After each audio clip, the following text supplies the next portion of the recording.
Hello everyone, पर्यावरण परिस्थिति के अंतर्गत आज हम एक बार फिर से यहाँ पे कुछ प्रश्नों को लेकर उपस्थित हैं। आज के इस सीरीज़ में प्रदूषण से रिलेटेड कुछ प्रश्नों को हम देखेंगे और उससे संबंधित जो प्रश्न एग्जाम में पूछे जा सकते हैं, पूछे गए हैं, उसके माध्यम से इस टॉपिक का रिवीजन किया जाएगा। आप सभी यहाँ पर दो काम करेंगे, जैसे हम हमेशा कहते हैं, पेपर पेन लेकर ज़रूर बैठना है, जो कि क्वेश्चन आपके समक्ष आएंगे वहाँ पर नोट डाउन करें और उसका आंसर दीजिए। उसके बाद एट द लास्ट उसे सबमिट करेंगे, कितने सही हैं और कितने गलत हैं। एट द सेम टाइम आपको वीडियो शेयर ज़रूर करना है ना। सभी बच्चों को ज़्यादा से ज़्यादा यहाँ पर चीज़ों को शेयर ज़रूर करें एक दूसरे के साथ। तो चलिए आज का अपना प्रश्न देखते हैं, पर्यावरण पारिस्थितिकी को अंतर्गत। इससे रिलेटेड जो पीडीएफ है वो आपको UP exam prep with Raven sir यहाँ पे टेलीग्राम चैनल पे इससे रिलेटेड आपको पीडीएफ मिल जाएगी। तो जो बच्चे अगर पहली बार देख रहे हैं वो ज़रूर चैनल को ज्वाइन कर लीजिएगा। चलिए आज का अपना पहला प्रश्न देखते हैं। सर्विस स्टेशन पर मोटर कारों के प्रदूषण जांच में निम्नलिखित में से किसकी पहचान तथा उसकी मात्रा को मापा जाता है? पहला सीसा तथा कार्बन कण, दूसरा नाइट्रोजन तथा सल्फर की ऑक्साइड, तीसरा कार्बन मोनोऑक्साइड, चौथा कार्बन डाइऑक्साइड। तो बताइए यहाँ पे क्वेश्चन नंबर 1 का आंसर क्या होगा? ABCD में से कौन सा सही है? प्रदूषण जाँच में से हम किसकी पहचान और उसकी मात्रा को मापते हैं? क्वेश्चन नंबर 1 का आंसर दीजिए। सभी लोग यहाँ पे आंसर दीजिए जल्दी से। क्वेश्चन नंबर 1 का आंसर क्या होगा, जल्दी से बताएं। चलिए जल्दी जल्दी आप लोग आंसर दीजिए। क्वेश्चन नंबर 1 का आंसर बताएं। देखिए यहाँ पे पहले का जो आंसर है, चलिए चेक कर लेते हैं। पहले का जो आंसर है वो है ए, ठीक है। यहाँ पे सीसा और कार्बन कण किसकी जांच की जाती है, किसके प्रदूषण की जांच की जाती है? जब भी हम सर्विस स्टेशन पर मोटर कारों को लेकर जाते हैं तो मूलतः आपकी गाड़ी के द्वारा जो भी ईंधन है इत्यादि का वहाँ जो अपघटन हो रहा है, तो वहाँ पर आपका सीसा और कार्बन कितना वहाँ पे है उसका जांच की जाती है और उसके हिसाब से फिर वहाँ पर रेटिंग इत्यादि भी चल रही होती है। तो यहाँ पर पहले का आंसर है आपका ए। दूसरा यहाँ पर है फुसफुस धल्मियता, या जिसको हम न्यूमोकॉनियोसिस से वे श्रमिक रोगग्रस्त होते हैं जो मुख्यतः कार्यरत हैं। तो कहाँ कार्यरत हैं? पहला है ए है चर्म शोधनशालाओं में, बी है कोयला खनन उद्योग में, सी है मध्य निर्माणशालाओं में और डी है शीशा उद्योग में। तो बताइए किस प्रकार के जो श्रमिक हैं ये फुसफुस धूल्मिता की रोग जो है वो कहाँ पर, किस उद्योग में कार्यरत श्रमिकों को देखने को मिलती है? ऑप्शन आपके समक्ष है ABCD, तो आप बता सकते हैं यहाँ पर कौन सा आंसर इसका राइट है आपके हिसाब से। चलिए फटाफट इसका आंसर दें आराम से, कोई जल्दबाजी नहीं है, लेकिन क्वेश्चन आसान है तो इसे गलत नहीं करेंगे, है ना। चलिए क्वेश्चन नंबर 2 का आंसर बताएं जल्दी से, 5 सेकंड और हैं आपके पास अपने आंसर को देने के लिए। ठीक है, इस क्वेश्चन का आंसर है, देख लेते हैं, बाकी लोग अपना आंसर दीजिए। आंसर यहाँ पे बी, ठीक है। कोयला खनन में जो काम करने वाले मजदूर हैं वहाँ पर देखा जाए तो आप जब खनन इत्यादि कार्य करते हैं तो मूलतः कोयले के छोटे छोटे जो कण होते हैं वो श्वास के माध्यम से आपके फेफड़े में एंटर करते हैं और उसके कारण यहाँ पर फुसफुस धूल्मिता नामक एक रोगों से आप ग्रसित होते हैं। तो यहाँ पर जो आंसर है, अगर आपका आंसर बी है तो ये क्वेश्चन नंबर 2 का आंसर आपका बी सही है। जितने लोगों ने टिक किया है आप राइट का निशान लगा लें, जिन्होंने यहाँ पर गलती की है वो अपना सुधार कर लेंगे। चलिए क्वेश्चन नंबर 3 की ओर आते हैं। निम्नलिखित में से कौन सा विश्व का पहला देश है जिसने भूमंडलीय तापन ग्लोबल वार्मिंग के प्रतिकरण के लिए कार्बन टैक्स लगाने का प्रस्ताव रखा? ऑस्ट्रेलिया, बी जर्मनी, सी जापान और डी न्यूजीलैंड। तो बताइए कौन सा विश्व का पहला देश है जिसने ग्लोबल वार्मिंग के प्रतिकरण के लिए कार्बन टैक्स लगाने का प्रस्ताव रखा? क्वेश्चन नंबर 3 का आंसर बताइए। क्वेश्चन नंबर 3 का आंसर बताइए। ग्लोबल वार्मिंग से निपटने के लिए कार्बन टैक्स लगाने का प्रस्ताव किस देश के द्वारा लगाया गया है यहाँ पर?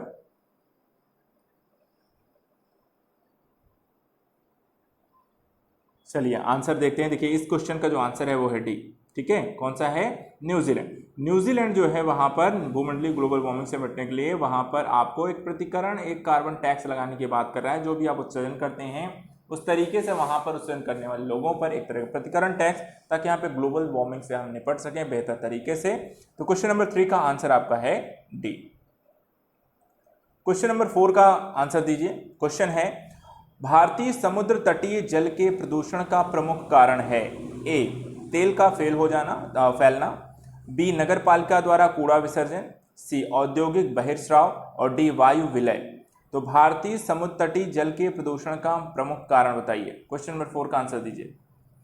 कौन सा है भारतीय समुद्र तटीय जल के प्रदूषण का कारण? बहुत आसान है, आप जल्दी से इसका आंसर दीजिए। सबसे ज्यादा यहाँ पर कौन सी स्थिति होती है? क्वेश्चन नंबर 4 का आंसर दीजिए।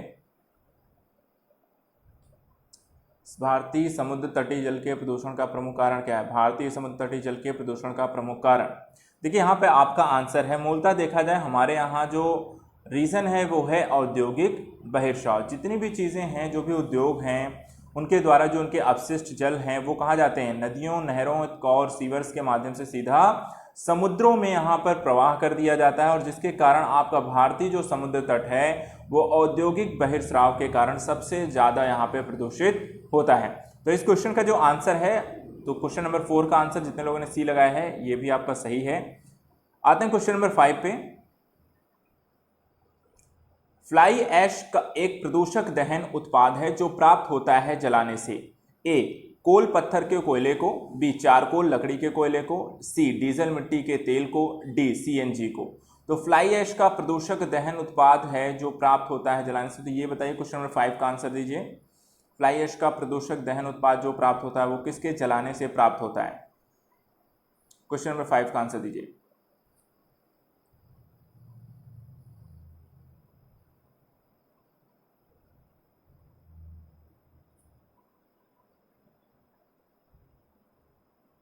चलिए क्वेश्चन नंबर 5 का आंसर यहाँ पर चेकआउट करते हैं। देखिए 5 का आंसर यहाँ पे है ए, ठीक है। कोयल, जो कोयला होता है, पत्थर के जो कोयले होते हैं उनको जलाने से मिलता है फ्लाई ऐश यहाँ पे निकलता है। तो क्वेश्चन नंबर 5 का जो आंसर है वो क्या है आपका? क्वेश्चन नंबर 5 का आंसर है ए, ठीक है। क्या है आंसर आपका? ए आंसर है। तो ध्यान रखिएगा, जितने लोगों ने यहाँ पे ए आंसर टिक किया है आपका ये क्वेश्चन सही है। चलिए अगले क्वेश्चन की ओर आते हैं। क्वेश्चन नंबर 6 देखते हैं। असुमेलित जोड़े को पहचान कर इंगित कीजिए। इटाई इटाई रोग कैडमियम प्रदूषण, मिनीमाटा रोग पारा प्रदूषण, नॉन नी रोग सीसा प्रदूषण, ब्लू बेबी रोग नाइट्रेट प्रदूषण। तो कौन सा रोग है यहाँ पर जो किसके कारण यहाँ पे फैलता है, ये बताइए जल्दी से। ये कौन सा रोग है और किसके कारण यहाँ पे फैल रहा है?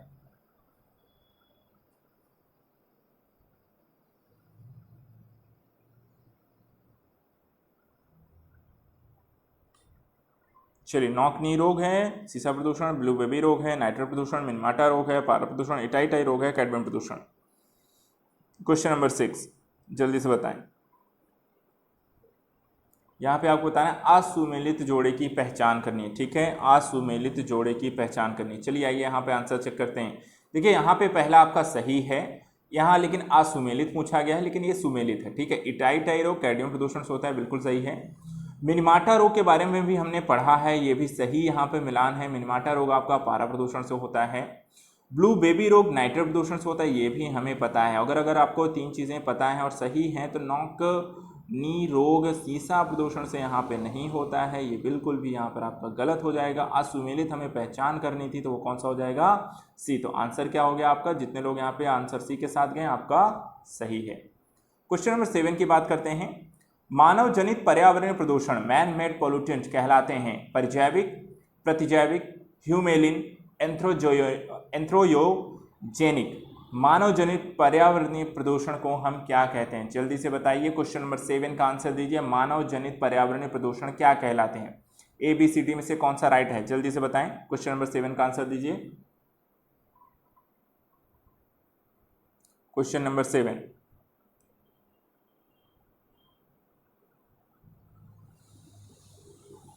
मानव जनित पर्यावरण प्रदूषण क्या कहलाते हैं? चलिए आंसर देखते हैं। क्वेश्चन नंबर 20 का आंसर। क्वेश्चन नंबर 20 का आंसर देखिए यहाँ पे है डी। क्या है? डी है एंथ्रोयोजेनिक। क्या कहते हैं? एंथ्रोयोजेनिक कहते हैं। मानव जनित जो पर्यावरणीय प्रदूषण है उनको हम कहते हैं एंथ्रोयोजेनिक, जो कि यहाँ पे आपका आंसर है क्वेश्चन नंबर 7 का डी। क्वेश्चन नंबर 8 देखते हैं। पेयजल में संक्रमिक, ठीक है, यहाँ पे मूलतः इसे हम कहते हैं आर्सेनिक, जिसको हम संख्या भी कहते हैं, ठीक है। संक्रमण नहीं कहते हैं, इसको हम संख्या कहते हैं। इसको हम ठीक कर लेते हैं, आप बताएंगे संख्या, ठीक है। तो संख्या प्रदूषण कहते हैं। ये किसके कारण होता है? पेयजल में संख्या प्रदूषण, ठीक है। आर्सेनिक जो कंटेमिनेशन होता है वो सर्वाधिक कहाँ पर है, ठीक है, सॉरी किसके कारण यहाँ पर है, तो ये आपको बताना है। जल्दी से यहाँ पर इसके बारे में बताइए आपको।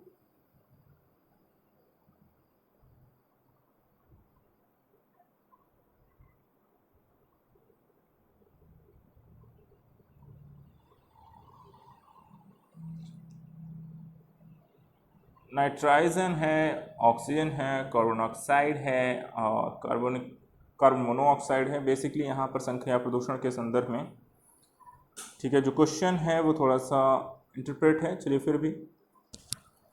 आर्सेनिक की उपस्थिति के कारण होता है, और आर्सेनिक देखिए यहाँ पे कोई एग्जाम्पल ऑप्शन में नहीं है यहाँ पर, ठीक है। तो आर्सेनिक है ही नहीं यहाँ पे। मुख्यतः ये जो रोग होता है वो आर्सेनिक के कारण यहाँ पर होता है, और यहाँ पे आर्सेनिक जो प्रदूषण है, ठीक है। तो यहाँ पे आर्सेनिक आपका ऑप्शन में नहीं है, जो कि चलिए तो इस क्वेश्चन को हम यहाँ पे ड्रॉप आउट करते हैं। यहाँ पे आई थिंक ऑप्शन क्रिएट करना भूल गए हैं, कोई नहीं। नेक्स्ट क्वेश्चन देखते हैं। क्वेश्चन नंबर 9 पे आते हैं। वायुमंडल में ग्रीन हाउस गैसों की बढ़ती हुई प्रचुरता निम्नलिखित में से किस एक के सिवाय अन्य सभी का कारण है? पहला, सार्वभौम तापमान। बी, समताप मंडल में ओजोन परत का रिक्तीकरण। सी, ऑक्सीजन उर्वरण का प्रभाव। डी, कार्बन डाइऑक्साइड उर्वरक का प्रभाव। तो कुछ ये बताइए, क्वेश्चन नंबर 9 का आंसर दीजिए। वायुमंडल में ग्रीन हाउस गैसों की बढ़ती प्रचुरता निम्नलिखित में से किस एक के सिवाय अन्य सभी के कारण से होता है? चलिए जल्दी से बताएंगे इस क्वेश्चन का आंसर क्या होगा।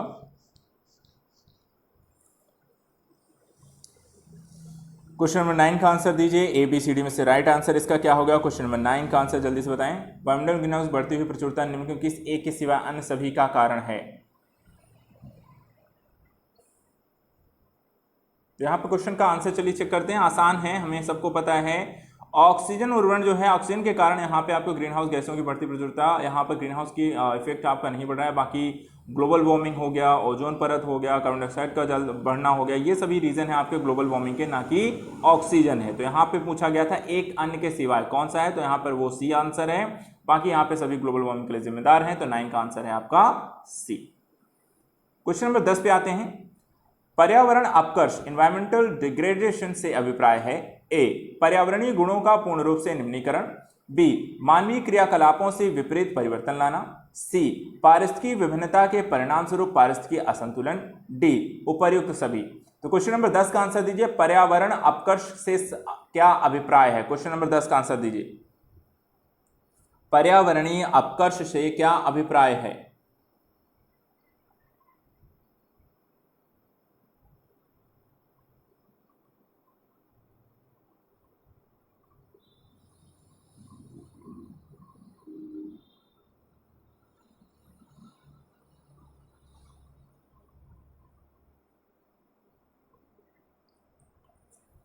चलिए आंसर देखते हैं। देखिए यहाँ पे इसका आंसर है डी, ठीक है। क्या आंसर है इसका? आपका डी आंसर है उपर्युक्त सभी। यहाँ पर देखिए, पर्यावरण गुणों का पूर्ण रूप से निम्नीकरण होना भी डिग्रेडेशन की स्थिति पर लेकर जाएगा। मानवीय क्रियाकलापों के द्वारा पर्यावरण नुकसान हो रहा है तो उससे भी आपका पर्यावरण डिग्रेडेशन होगा। परिस्थिति में भी आपका अगर असंतुलन की स्थिति आती है तो वहां भी डिग्रेडेशन होगा। तो तीनों ही चीजें हैं, तो इसलिए यहाँ पर आपका आंसर क्या हो जाएगा? उपर्युक्त सभी। ये तीनों ही रीजन है, ये तीनों ही चीजें अगर आपको दिखना शुरू होती हैं या ऐसा कुछ आपको हो रहा है पर्यावरण में, तो वो किसका इफेक्ट है या क्या दिखाता है कि एनवायरमेंटल डिग्रेडेशन हो रहा है, और वहां पर उसे हम पर्यावरणीय अपकर्ष की स्थिति कहते हैं। तो क्वेश्चन नंबर 10 का आंसर है डी। क्वेश्चन नंबर 11 देखते हैं। पेंट उद्योग के श्रमिकों को निम्नलिखित जोखिमों में से किस एक का सामना करना पड़ता है? ए, निकेल प्रदूषण, कैडमियम प्रदूषण, स्ट्रांशियम प्रदूषण या सीसा प्रदूषण। ए बी सी डी में से बताइए। पेंट उद्योग में कार्यरत जो श्रमिक हैं उनको किस तरीके की यहाँ पर किस एक रसायन जोखिम का सामना करना पड़ता है? क्वेश्चन नंबर 11 का आंसर दीजिए।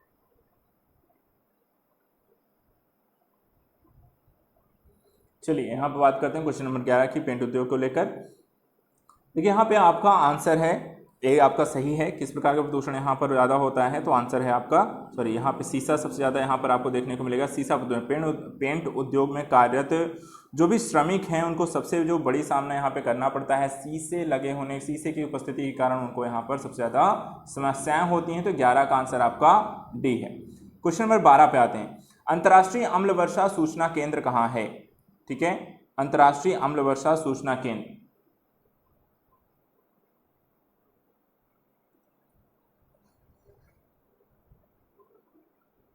चलिए बताइए, अंतर्राष्ट्रीय अम्ल वर्षा सूचना केंद्र कहाँ है? जल्दी से, ओस्लो, स्टॉकहोम, कोपेनहेगन, लंदन में से कहाँ पे है? ABCD। क्वेश्चन नंबर 12 का आंसर दीजिए।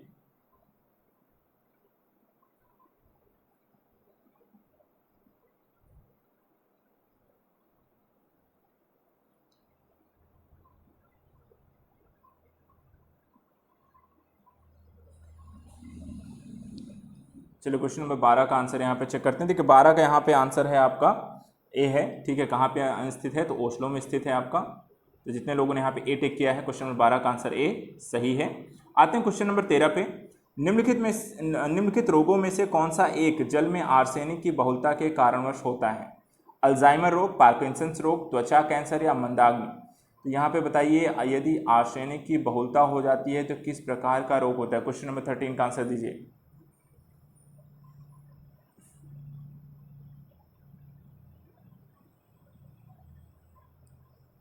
जल्दी बताएं, अल्जाइमर की यहाँ पर आर्सेनिक की बहुलता कारण कौन सा रोग होता है? ABCD, अल्जाइमर, पार्किंसन, त्वचा कैंसर या मंदाग्नि। क्वेश्चन नंबर 13 का आंसर दीजिए।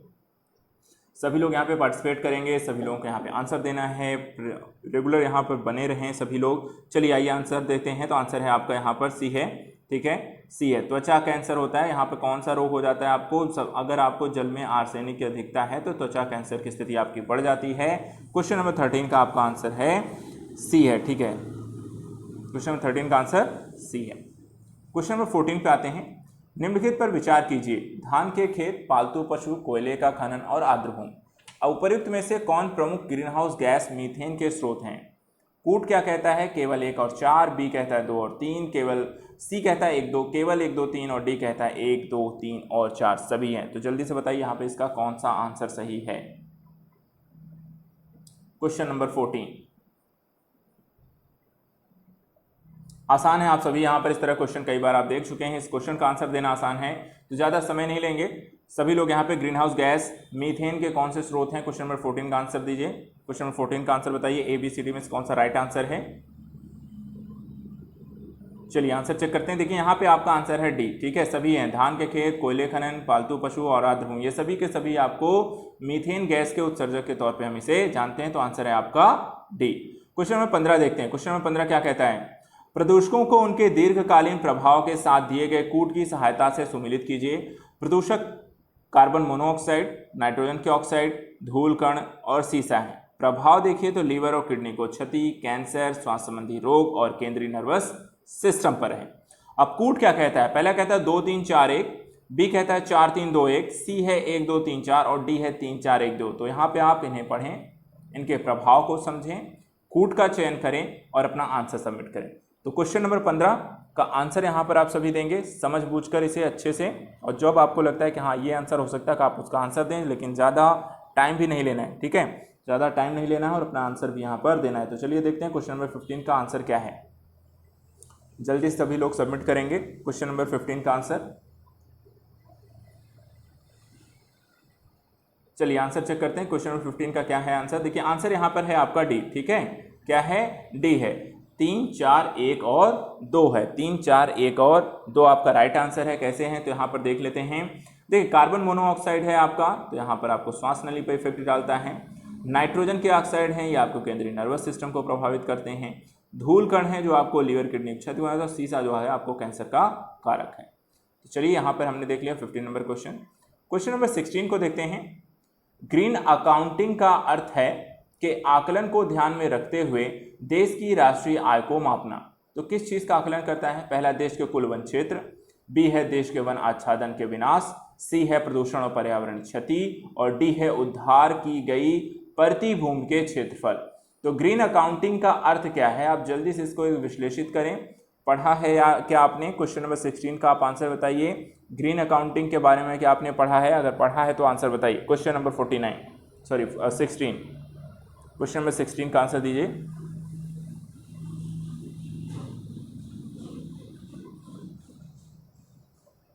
चलिए, ग्रीन अकाउंटिंग का अर्थ क्या आकलन करना है, ABCD में से क्या राइट आंसर है इसका, जल्दी से आप सभी सबमिट करेंगे, सभी के आंसर का वेट रहेगा यहाँ पे। क्वेश्चन नंबर 16 का आंसर यहाँ पे देखना है। चलिए आपको आंसर चेक कर लेते हैं कितने लोगों के यहाँ पर राइट आंसर है। ग्रीन अकाउंटिंग का देखिए अर्थ है प्रदूषण और पर्यावरणीय क्षति के आकलन को ध्यान में रखते हुए देश की राष्ट्रीय आय को मापना। तो यहाँ पे ध्यान रखिए कि कितना प्रदूषण हुआ और उस प्रदूषण से कितना आपको पर्यावरण क्षति हो रही है, उसके आधार पे उसका आकलन करते हुए हम जब राष्ट्रीय आय की गणना करते हैं तो वो कहलाती है ग्रीन अकाउंटिंग। तो 16 का आंसर है आपका सी। 17 पे आते हैं।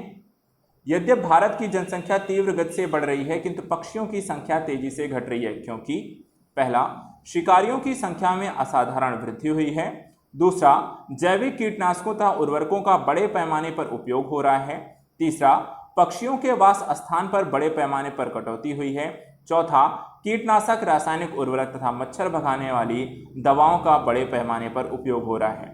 ए है केवल 1 सही है, बी है 3 और 4 सही है, सी है 2 और 3 सही है और डी 1 2 3 4 सही है।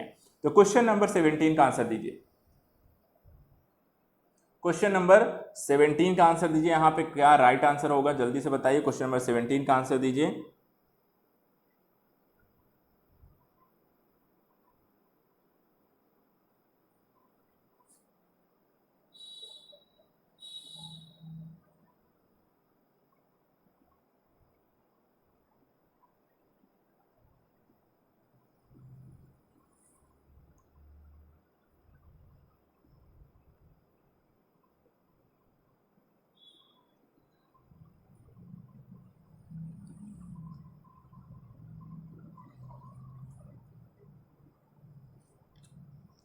चलिए आंसर चेक करते हैं। देखिए इसका आंसर है बी, ठीक है, 3 और 4।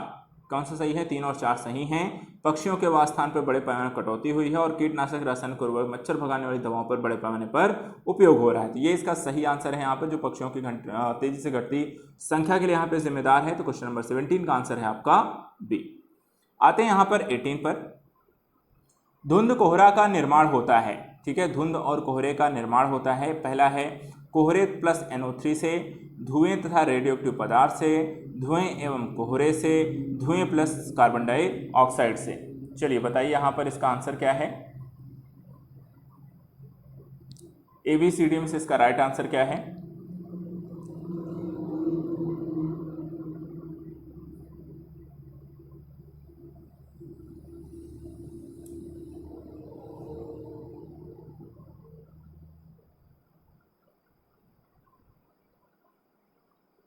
चलिए आंसर चेक करते हैं क्वेश्चन नंबर 18 का। देखिए यहाँ पे 18 का जो आंसर है आपका धुंध और कोहरे को लेकर, तो यहाँ पर बहुत ही आसान सा है। जैसा आपको पता है ये आपको धुएं और कोहरे को मिलकर आपका स्मोक क्रिएट करता है। क्वेश्चन नंबर 18 का जो आंसर है आपका वो है सी है। तो आप आसानी से इसको क्लिक कर चुके हैं, सही कर चुके हैं। क्वेश्चन नंबर 18 का आंसर है आपका सी। आते हैं क्वेश्चन नंबर 18 को लेकर, सॉरी 19 को लेकर। वायु प्रदूषण के विश्वसनीय संकेतक हैं, क्या होते हैं? हरी शैवाल तथा जलीय लिवरवर्टस, बी है फर्न तथा साइकस, सी है लाइकेन तथा मॉस, डी है नीम तथा आम। तो वायु प्रदूषण के विश्वसनीय संकेतक क्या होते हैं, जल्दी से बताइए। हरी शैवाल तथा जलीय लिवरवर्टस, फर्न तथा साइकस, लाइकेन तथा मॉस, नीम तथा आम। क्वेश्चन नंबर 19 का आंसर दीजिए। क्वेश्चन नंबर 19 का आंसर बताइए क्या होगा यहाँ पे। क्वेश्चन नंबर 19 का आंसर दीजिए जल्दी से।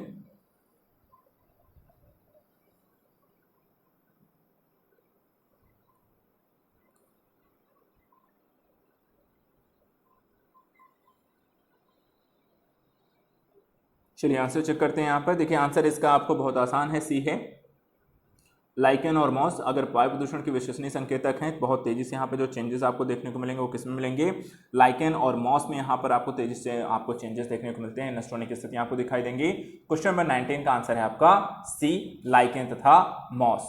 चलिए आते हैं अगले क्वेश्चन की ओर। क्वेश्चन नंबर 20 को देखते हैं। रेडियोधर्मी प्रदूषण से संबंधित निम्न कथनों में से कौन सही है? पहला, यह पशुओं में आनुवांशिक परिवर्तन लाता है। दूसरा, यह मृदा में विद्यमान विभिन्न खनिजों को असंतुलित कर देता है। तीसरा, यह रक्त संचार में व्यवधान पैदा करता है। चौथा, यह कैंसर पैदा करता है। नीचे दिए गए कूट में से सही उत्तर का चयन कीजिए। ए 1 और 2, बी 1 और 4, सी 1 3 4 और डी 2 3 4। तो क्वेश्चन नंबर 20 का आंसर बताइए।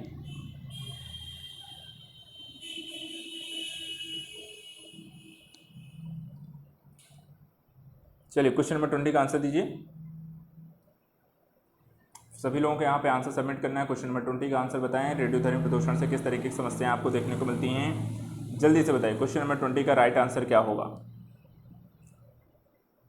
चलिए आंसर इसका देखते हैं, बाकी लोग अपना आंसर सबमिट करते रहेंगे। क्वेश्चन नंबर 20 का आपका राइट आंसर है डी। ठीक है, यहाँ पर क्या होता है, आपको 2, 3, 4 अर्थात मृदा में विद्यमान खनिजों का संतुलित, रक्त संचार व्यवधान, कैंसर पैदा करना, ये सभी चीजें आपको देखने को मिलती हैं। क्वेश्चन नंबर 20 का आंसर आपका है डी है। क्वेश्चन नंबर 20 का आंसर आपका यहाँ पर राइट आंसर है डी। सॉरी, यहाँ पे आपका सी होगा। ठीक है, मृदा में नहीं होगा, पशुओं में आनुवंशिक है 1, 3 और 4। सॉरी, ठीक है, यहाँ पर 1, 3, 4 होगा, 2, 3, 4 नहीं है, तो यहाँ पर 1, 3, 4 यहाँ पर होगा। पहले क्वेश्चन नंबर 20 का आंसर है आपका सी। चलिए आते हैं क्वेश्चन नंबर 21 में। सूची 1 को सूची 2 से सुमेलित कीजिए, तो सूचियों के नीचे दिए कूट के सही उत्तर का चयन कीजिए। पहला है वायु प्रदूषक, दूसरा है प्रभावित अंग, एस्बेस्टॉस, धूल, सीसा, पारा, कार्बन मोनोऑक्साइड, दूसरी तरफ मस्तिष्क, उदर, फेफड़ा और रक्त धाराएं। पहला है ए कहता है 1, 2, 3, 4, बी है 3, 1, 2, 4, सी है 3, 2, 4, 1 और डी है 2, 3, 1, 4। तो क्वेश्चन नंबर 21 का आंसर दीजिए। क्वेश्चन नंबर 21 का आंसर बताइए, कौन सा सही होगा, कौन सा वायु प्रदूषक किस अंग को प्रभावित करता है? ए, बी, सी, डी में से क्या राइट आंसर होगा, जल्दी से बताइए। क्वेश्चन नंबर 21 का आंसर दीजिए। 5 सेकंड आपके पास है अपने आंसर को सबमिट करने के लिए, जल्दी से इसे सबमिट करेंगे और इसके बाद हम इसका आंसर देखेंगे क्वेश्चन नंबर 21 का। चलिए आंसर चेक करते हैं। देखिए आंसर इसका बी है। ठीक है, क्या है? बी है। एस्बेस्टॉस धूल के कारण आपको फेफड़े में प्रभावित होता है, जहां सीसा आपके मस्तिष्क को प्रभावित करता है, पारा आपके उदर को प्रभावित करता है और कार्बन मोनोऑक्साइड जो होती है आपको रक्त धाराओं को प्रभावित करता है। तो ए, बी, सी, डी इसका राइट आंसर है। यहाँ पे ध्यान रखिएगा कौन सा है, 3, 1, 2, 4 अर्थात बी आंसर इसका सही है। तो 21 का आंसर है बी। क्वेश्चन नंबर 22 देखते हैं। हाल के वर्षों में मानव गतिविधियों के कारण वायुमंडल के कार्बन डाइऑक्साइड की सांद्रता में बढ़ोतरी हुई है, किंतु उसमें से बहुत सी वायुमंडल के निचले भाग में नहीं रहती, क्योंकि पहला, वह बाह्य समताप मंडल में पलायन कर जाती हैं, दूसरा, समुद्रों में पादप प्लवक प्रकाश संश्लेषण कर लेते हैं, तीसरा, ध्रुवीय बर्फ छत्रक वायु का प्रग्रहण कर लेते हैं। उपर्युक्त में से कौन सा कथन यहाँ पे सही है? 22 का यहाँ पर देखते हैं। ए आंसर है 1 और 2, बी है केवल 2, सी है 2 और 3, डी है केवल 3। तो क्वेश्चन नंबर 22 का आंसर बताइए, ए, बी, सी, डी में से इसका कौन सा राइट आंसर होगा? जल्दी से यहाँ पे अपने आंसर को सबमिट करेंगे, फिर हम इसका आंसर देखेंगे। आपके पास इस आंसर को देने के लिए 10 सेकंड है। चलिए आपके आंसर के यहाँ पर वेट करूंगा मैं, जल्दी से आप सभी यहाँ पे अपने अपने आंसर को सबमिट करें।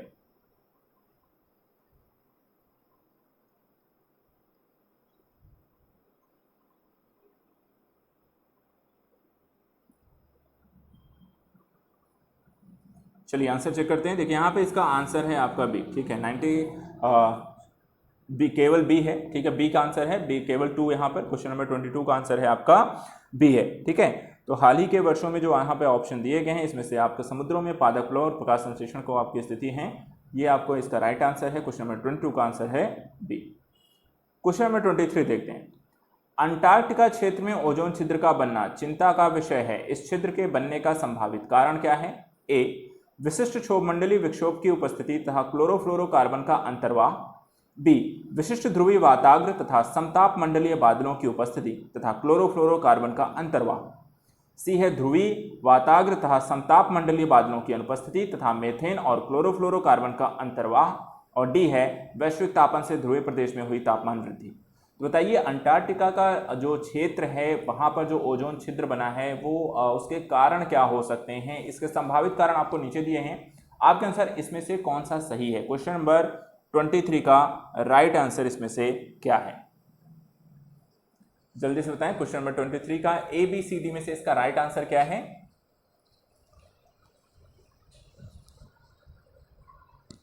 चलिए इसका आंसर चेक करते हैं। क्वेश्चन नंबर 27 का यहाँ पर 23 का जो राइट आंसर है वो बी है, विशिष्ट ध्रुवीय वाताग्र समताप मंडलीय बादलों की उपस्थिति और क्लोरोफ्लोरोकार्बन का अंतर्वाह।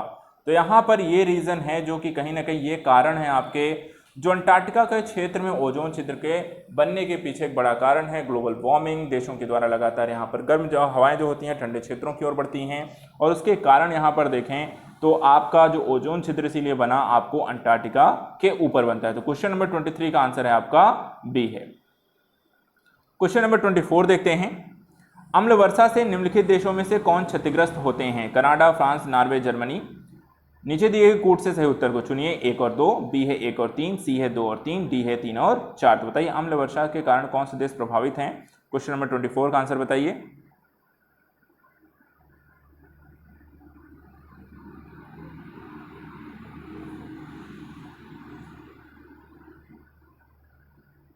चलिए आंसर चेक करते हैं यहाँ पे क्वेश्चन नंबर 24 का। यहाँ पर देखिए ध्यान रखिएगा, अम्ल वर्षा के कारण जो देश आपके प्रभावित हैं वो हैं कनाडा और नॉर्वे, ना कि फ्रांस और जर्मनी। तो आंसर यहाँ पे चेकआउट कर लीजिए, बी है 1 और 3, ठीक है।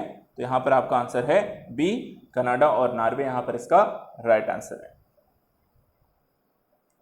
क्वेश्चन नंबर 25, निम्नलिखित पर विचार कीजिए। पहला कार्बन डाइऑक्साइड, दूसरा नाइट्रोजन के ऑक्साइड, तीसरा सल्फर के ऑक्साइड।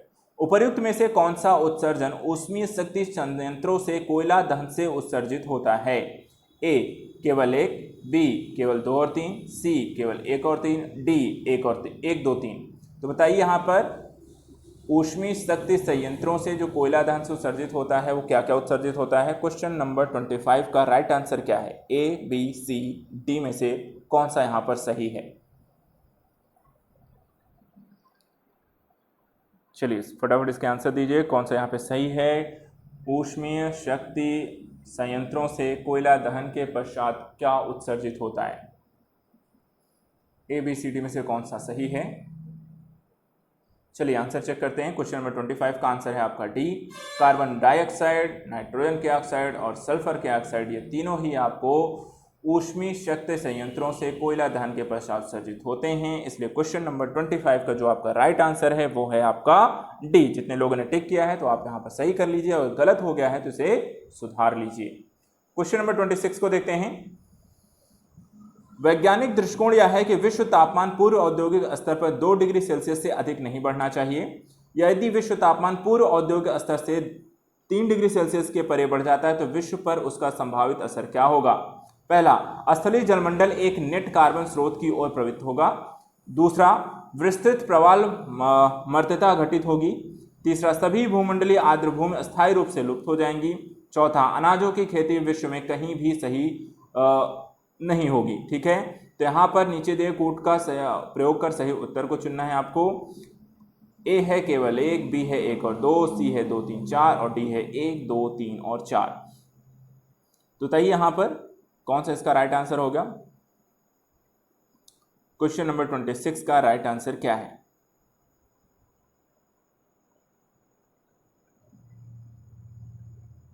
क्वेश्चन नंबर 26 का आंसर बताइए। ए, बी, सी, डी में से कौन सा सही है? क्वेश्चन नंबर 26 का आंसर दीजिए। चलिए फटाफट अपने आंसर सबमिट करें, सभी लोग यहाँ पर देंगे। देखिए पार्टिसिपेट सभी लोगों को करना है, सारे क्वेश्चन अटेम्प्ट जरूर करने हैं। रिवीजन के लिए यहाँ पर डेली बेसिस पे आपको वीडियोस आती हैं और इसका पूरा उपयोग करिए, रिवीजन जरूर करें इसका, ठीक है। और यहाँ पर लगातार हमारे साथ बने रहिए। क्वेश्चन नंबर चलिए क्वेश्चन नंबर 26 का आंसर है आपका बी है। यहाँ पर डेली रिवीजन जरूर करिए, यहाँ पर ये वीडियो आपको मिलती है। तो क्वेश्चन नंबर 26 का आंसर है आपका बी, केवल 1 और 2। क्वेश्चन नंबर 27 पे आते हैं।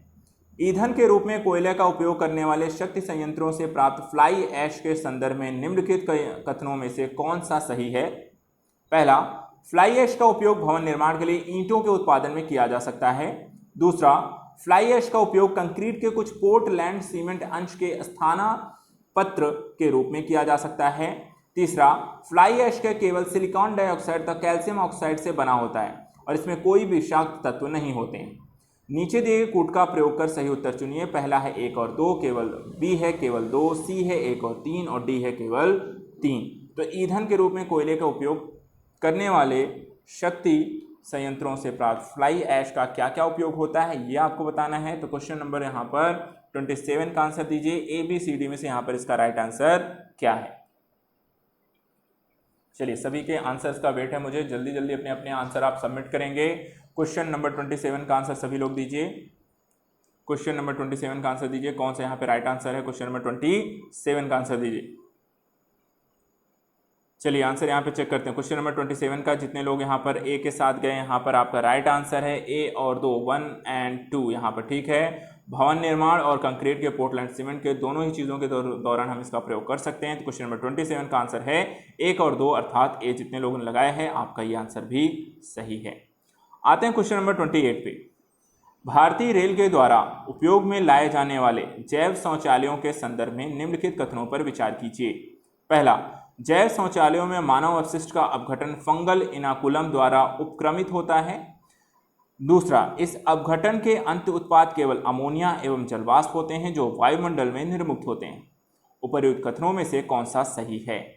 ए केवल 1, बी केवल 2, सी 1 और 3 और डी ना तो 1 और ना ही 2। तो चलिए बताइए जैव शौचालयों के संदर्भ में क्या सही है और क्या गलत है। तो ऑप्शन आपके सामने है, जल्दी से आप सभी अपने अपने कोड का चयन करेंगे। इसके बारे में पढ़ा भी होगा, काफ़ी हाईलाइटेड रहा, न्यूज़ भी है और पर्यावरण के दृष्टिकोण से ये सारी चीज़ों को सरकार इसमें प्रोत्साहन भी काफ़ी दे रही है। चलिए यहाँ पे देखते हैं कितने लोगों को इसके बारे में सही जानकारी है। तो क्वेश्चन नंबर 28 का आंसर क्या है? ए, बी, सी, डी।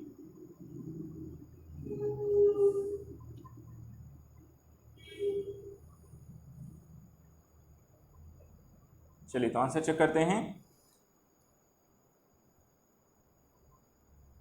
देखिए यहाँ पर आपका आंसर है आपका ना तो इसमें दोनों ही तथ्य यहाँ पर गलत दिए हुए हैं। फंगल यहाँ पे इनाकुलम का हम प्रयोग नहीं करते हैं और ना ही सिर्फ हमें यहाँ पर केवल अमोनिया और जलवाष्प मिलते हैं, खाद के रूप में सारी आपको मिलता है, उसका भी प्रयोग आपको किया जाता है। तो यहाँ पर इसका आंसर जो है क्वेश्चन 28 का आंसर आपका डी है। दोनों ही यहाँ पर आपके गलत।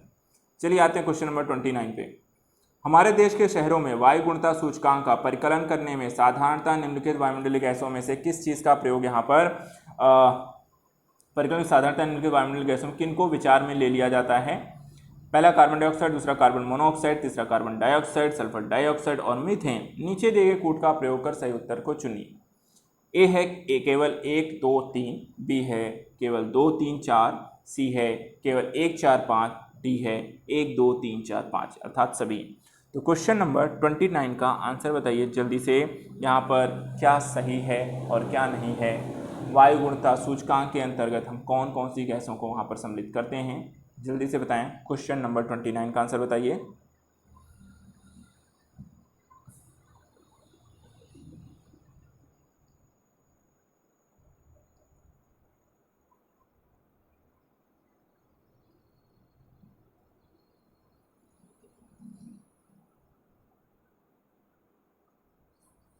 चलिए आंसर चेकआउट कर लेते हैं। आंसर देखिए आपका है वायु गुणवत्ता सूचकांक में carbon monoxide, nitrogen oxide, sulphur dioxide को हम ऐड करते हैं और इस लिहाज से अगर हम देखें तो आंसर है आपका बी 2, 3 और 4। तो यदि यहाँ पर आपने बी टिक किया है तो ये भी आपका आंसर सही है। अगर आपको नहीं पता है और आपने गलत कर लिया है इसे सुधार लेना है। क्वेश्चन नंबर 29 का आंसर आपका बी है। आते हैं क्वेश्चन नंबर 30 पे। जैव ऑक्सीजन मांग किसके लिए एक मानक मापदंड है? ए, रक्त में ऑक्सीजन का स्तर मापने के लिए, बी, वन पारिस्थितिक तंत्रों में ऑक्सीजन स्तरों के अभिकलन के लिए, सी, जलीय पारिस्थितिक तंत्रों में प्रदूषण के मापन के लिए, डी, उच्च तुंगता क्षेत्रों में ऑक्सीजन स्तरों के आकलन के लिए। तो जैव ऑक्सीजन मांग किसके लिए एक मानक मापदंड है? क्वेश्चन नंबर 30 का आंसर बताइए। क्वेश्चन नंबर 30 का आंसर बताइए। यहाँ पर जैव ऑक्सीजन मांग किसके लिए एक मानक मापदंड है? आसान है, इसको आप इसका आंसर दे सकते हैं। जल्दी से बताएं क्वेश्चन नंबर 30 का राइट आंसर इसमें से क्या है? ए, बी, सी, डी में से सही क्या है?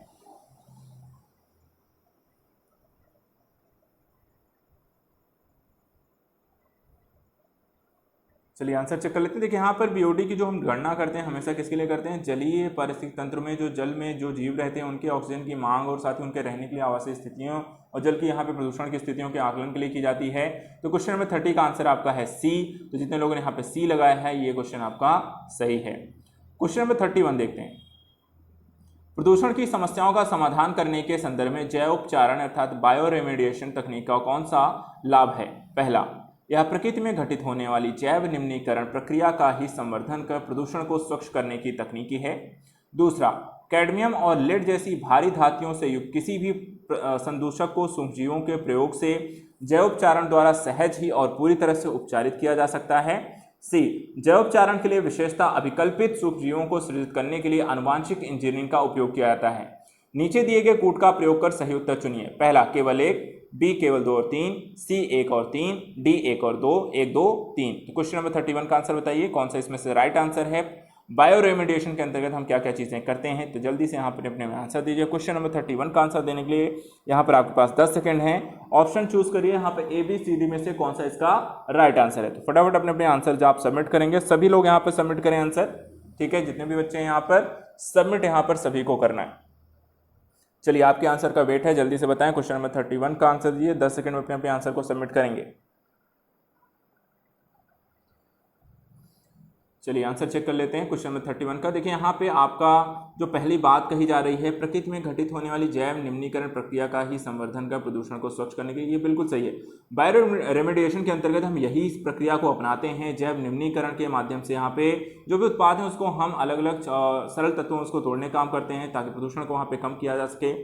दूसरा यहाँ पर आपका कैडमियम लेड जैसी भारी धातुओं से किसी भी संदूषक सूक्ष्म जीवों के प्रयोग से यहाँ पर सहज करते हैं, ये नहीं होता है, ठीक है।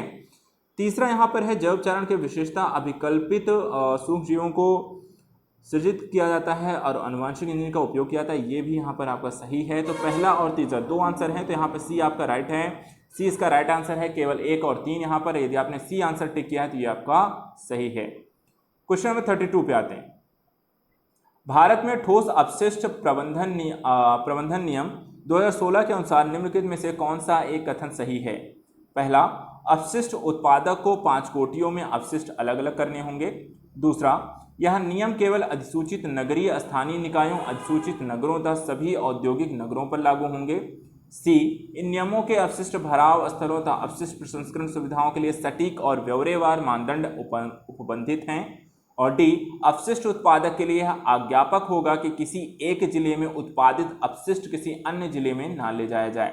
तो क्वेश्चन नंबर 32 का आंसर बताइए, ABCD में से कौन सा राइट आंसर है। भारत में ठोस अपशिष्ट प्रबंधन नियम 2016 के अनुसार निम्न कौन सा एक कथन आपका इसमें से सही है।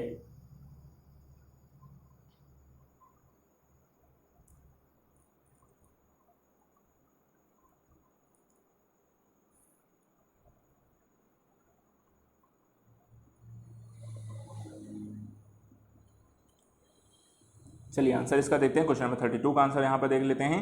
देखिए इसका राइट आंसर आपका है सी, ठीक है। इन नियमों में अपशिष्ट भराव स्थलों, अपशिष्ट प्रसंस्करण सुविधाओं सटीक और व्यवहार मापदंड इत्यादि को उपबंधित किया गया है। तो ठोस अपशिष्ट प्रबंधन अधिनियम जो 2016 कहता है वो है आपका सी। तो यहाँ पर सी अगर आपने लगाया है तो ये आपका सही है। आते हैं क्वेश्चन नंबर 33 पे आते हैं। सार्वजनिक परिवहन में बसों के लिए ईंधन के रूप में हाइड्रोजन संवर्धित CNG HCNG का इस्तेमाल करने के प्रस्तावों के संदर्भ में निम्नलिखित कथनों पर विचार कीजिए।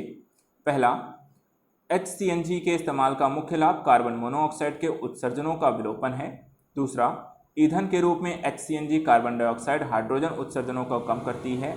तीसरा, बसों के लिए ईंधन के रूप में CNG के साथ हाइड्रोजन के आयतन के आधार पर 5वें हिस्से तक मिलाया जा सकता है। और चौथा, CNG की अपेक्षा HCNG ईंधन को कम खर्चीला बनाती है।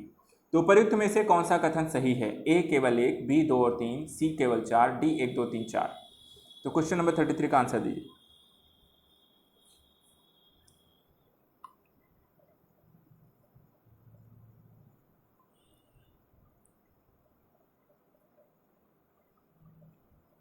चलिए आप इसका आंसर यहाँ पर दीजिए जल्दी से, 5 से 10 सेकंड आपके पास और हैं इस क्वेश्चन का आंसर देने के लिए।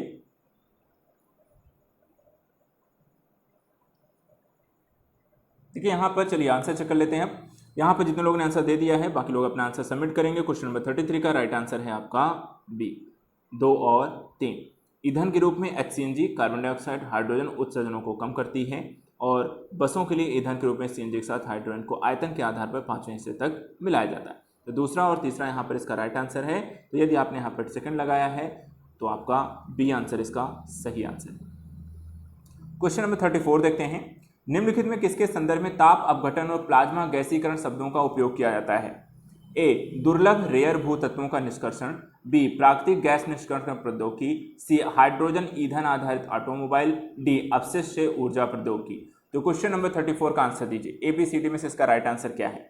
10 सेकंड है आपके पास अपने आंसर को सबमिट करने के लिए। तो सभी लोग अपने अपने आंसर को फटाफट आप इसमें ऐड करेंगे और फिर उसके बाद हम उसके आंसर को डिस्कस करेंगे। चलिए फटाफट सभी लोग डिस्कस करेंगे, सभी लोग ऐड करेंगे अपने आंसर। क्वेश्चन नंबर 34 का क्या आंसर सही होगा ABCD में से?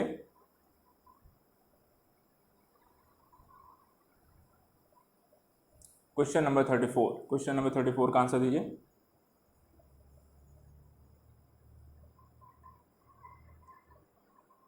चलिए आंसर बता देते हैं। यहाँ पर आपका डी है, अपशिष्ट से ऊर्जा प्रौद्योगिकी।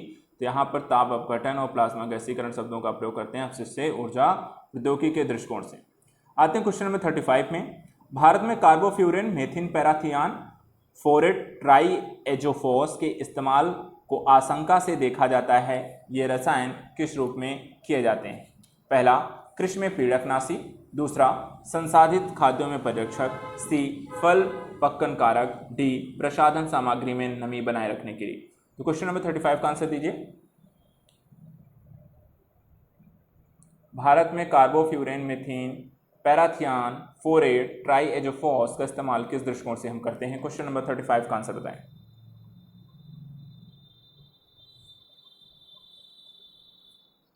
चलिए आंसर यहाँ पे देख लीजिए। आंसर है आपका ए, कृषि में पीड़कनाशी के तौर पे हम इसका इस्तेमाल करते हैं। ठीक है, तो क्वेश्चन नंबर 35 का ध्यान रखिएगा। कार्बोफ्यूरिन, मेथिन पैराथियान, फोरेट ट्राईएजोफॉस हम कृषि में पीड़कनाशी के दृष्टिकोण से प्रयोग करते रहें। क्वेश्चन नंबर 36 देखते हैं। मीथेन हाइड्रेट के निक्षेपों के बारे में निम्नलिखित में से कौन सा कथन सही है? पहला, भूमंडलीय तापन के कारण इन निक्षेपों से मीथेन गैस का निर्मुक्त होना प्रेरित हो सकता है। दूसरा, मीथेन हाइड्रेट के विशाल निक्षेप उत्तर ध्रुवीय टुंड्रा में तथा समुद्र अधस्तल के नीचे पाए जाते हैं। तीसरा, वायुमंडल के अंदर मीथेन 1 या 2 दशक के बाद कार्बन डाइऑक्साइड में ऑक्सीकृत हो जाता है। नीचे दिए गए कूट का प्रयोग कर सही उत्तर को चुनिए। ए, केवल 1 और 2। बी, केवल 2 और 3। सी, 1 और 3। डी, 1, 2, 3। क्वेश्चन नंबर 36 का आंसर दीजिए।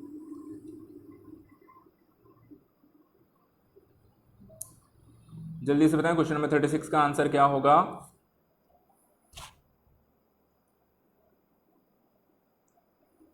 मीथेन हाइड्रेट के निक्षेपों के बारे में कौन सा कथन सही है? ABCD में से क्या इसका राइट आंसर है? चलिए चेक करते हैं। यहाँ पर आपका आंसर है डी। ठीक है, 1, 2, 3, यहाँ पर तीनों ही इसका सही उत्तर हैं। जो भूमंडलीय तापन के कारण निक्षेपों में मीथेन गैस का निर्मुक्त होना, मीथेन हाइड्रेट के विशाल निक्षेप उत्तर ध्रुवीय टुंड्रा और समुद्र के अधस्तल के नीचे हैं, और वायुमंडल के अंदर मीथेन 1-2 दशक के बाद कार्बन डाइऑक्साइड में ऑक्सीकृत हो जाता है। तो आंसर है आपका डी। आते हैं क्वेश्चन नंबर 37 पे। प्रकाश रासायनिक धूम का बनना किनके बीच अभिक्रिया का परिणाम होता है? ए, नाइट्रोजन डाइऑक्साइड, ओजोन तथा पैरोक्सी एसिटेल नाइट्रेट के बीच सूर्य के प्रकाश की उपस्थिति में। दूसरा, कार्बन मोनोऑक्साइड, ऑक्साइड तथा पैरोक्सी एसिटेल नाइट्रेट के बीच सूर्य के प्रकाश की उपस्थिति में। दूसरा, कार्बन मोनोऑक्साइड, कार्बन डाइऑक्साइड तथा नाइट्रोजन डाइऑक्साइड के बीच निम्न ताप पर। और डी कहता है नाइट्रोजन ऑक्साइड के उच्च सांद्रण ओजोन तथा कार्बन मोनोऑक्साइड के बीच सम के समय में। तो क्वेश्चन नंबर 37 का आंसर बताइए। ABCD में इसका राइट आंसर क्या है? जल्दी से बताएं। क्वेश्चन नंबर 37, क्वेश्चन नंबर 37 का आंसर क्या होगा? ABCD में से इसका राइट आंसर क्या है?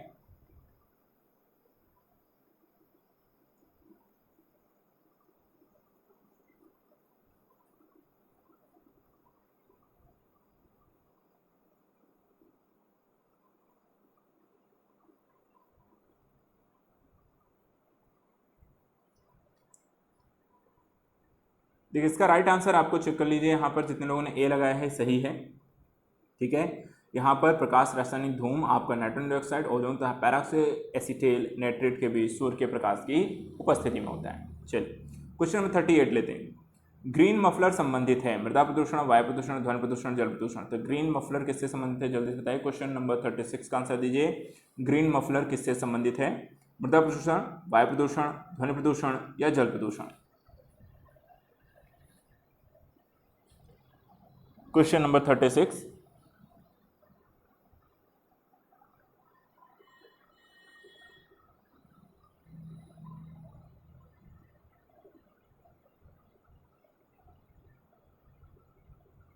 चलिए आंसर चेक कर लीजिए। क्वेश्चन नंबर 38 का आंसर जो है मृदा प्रदूषण, वायु प्रदूषण, ध्वनि प्रदूषण, जल प्रदूषण। तो ग्रीन मफलर आपका संबंधित है ध्वनि प्रदूषण से। ध्यान रखिएगा, ग्रीन मफलर आपको संबंधित है। ग्रीन मफलर यहाँ पर आपका है ध्वनि प्रदूषण से। तो 38 का आपका आंसर है आपका सी है। चलिए नेक्स्ट क्वेश्चन देखते हैं।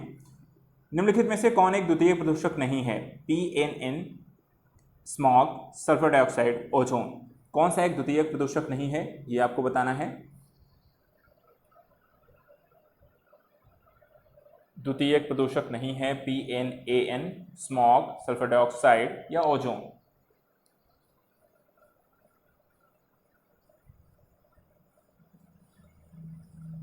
चलिए यहाँ पर ध्यान रखिएगा, द्वितीयक प्रदूषक नहीं है सल्फर डाइऑक्साइड, ठीक है। सल्फर डाइऑक्साइड आपका द्वितीयक नहीं, प्राथमिक है। यहाँ पर क्वेश्चन नंबर 39 का आंसर है आपका सी है। क्वेश्चन नंबर 40 देखते हैं। प्रकाश रासायनी धूम कोहरे के बनने के समय निम्न में से कौन सा एक उत्पन्न होता है? Hydrocarbon, nitrogen oxide, dioxide, ozone या मीथेन। प्रकाश रासायनी धूम कोहरे के बनने के समय निम्न में से कौन सा एक उत्पन्न होता है? ABCD में से hydrocarbon, nitrogen oxide, ozone, methane. जल्दी से बताएं, अपने आंसर को सबमिट कीजिए, कौन सा इसका राइट आंसर होगा।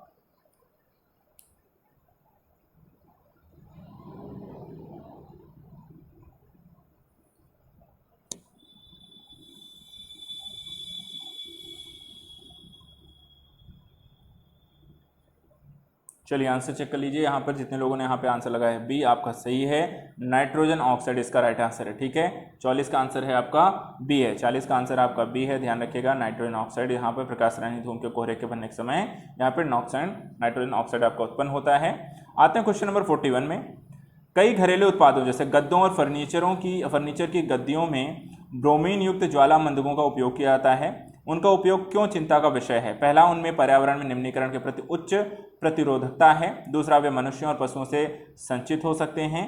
नीचे दिए कूट का प्रयोग कर सही उत्तर चुनिए। पहला है केवल 1, बी है केवल 2, सी है 1 और 3 और डी है ना तो 1 और ना ही 2। तो क्वेश्चन नंबर 41 का आंसर बताइए, ABCD में से इसका राइट आंसर क्या है?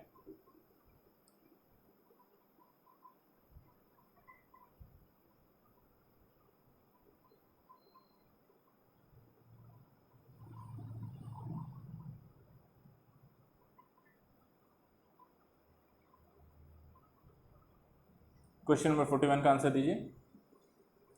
ABCD में इसका राइट आंसर क्या है? जल्दी से सबमिट करें।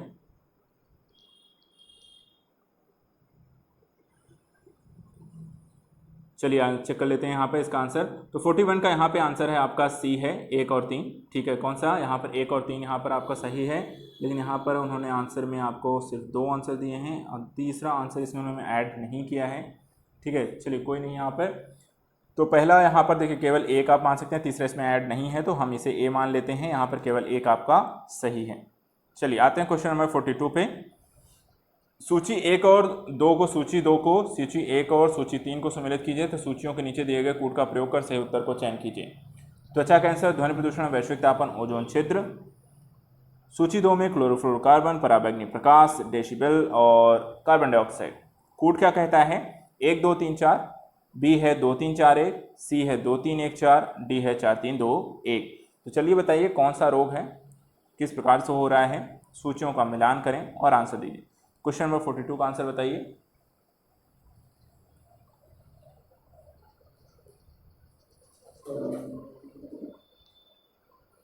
दस सेकंड है, जल्दी से इसका आंसर आप सभी दे सकते हैं, अपने अपने आंसर को सबमिट करेंगे। आज का अपना अंतिम प्रश्न है, इसके साथ ही हम सेशन को समाप्त करेंगे। चलिए आंसर देख लेते हैं पहले। आंसर यहाँ पे है आपका बी, ठीक है। त्वचा कैंसर आपको यहाँ पर होता है पराबैंगनी प्रकाश, ठीक है। पराबैंगनी किरणों के कारण आपको त्वचा कैंसर होता है।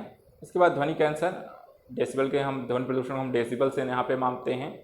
वैश्विक तापन कारण, वैश्विक कार्बन डाइऑक्साइड की स्थितियाँ, और ओजोन क्षेत्र होता है आपका क्लोरोफ्लोरोकार्बन के कारण। तो 42 का आंसर है आपका बी। जितने लोगों ने यहाँ पे बी आपको टिक किया है, आपका उत्तर यहाँ पे सही है। तो चलिए यहाँ पर आज का सेशन हो गया समाप्त। अब आप ये बताइए कि यहाँ पर कितने आपने यहाँ पर टोटल सभी को यहाँ पे सबमिट करने हैं, कितने आपके राइट हैं, कितने रॉन्ग हैं, कितने आपके स्किप किए हैं, ठीक है। तो यहाँ पर देखिए आपके अपने अपने क्वेश्चन के आंसर दीजिए, जल्दी से यहाँ पे सबमिट करेंगे। एट द लास्ट यहाँ पे सभी बच्चों ध्यान रखिएगा, यदि आप पहली बार यहाँ पे जुड़ रहे हैं तो एक चीज़ मैं बता दूँ, आप सभी इसकी PDF जो है आपको मिल जाएगी, ठीक है। ये आपको अगर PDF आपको प्राप्त करनी है, किसी भी तरीके के नोट्स आपको यहाँ पे हैं, आपको कंटेंट है और सारी चीज़ें जो होती हैं, एक टेलीग्राम चैनल है आपको ज्वाइन करना है। टेलीग्राम चैनल को आपको ज्वाइन कर लीजिएगा। इस टेलीग्राम चैनल पे यहाँ पे नाम ध्यान रखिएगा, यूपी एग्ज़ाम विद राविंसन है। यहाँ पे यूपी एग्ज़ाम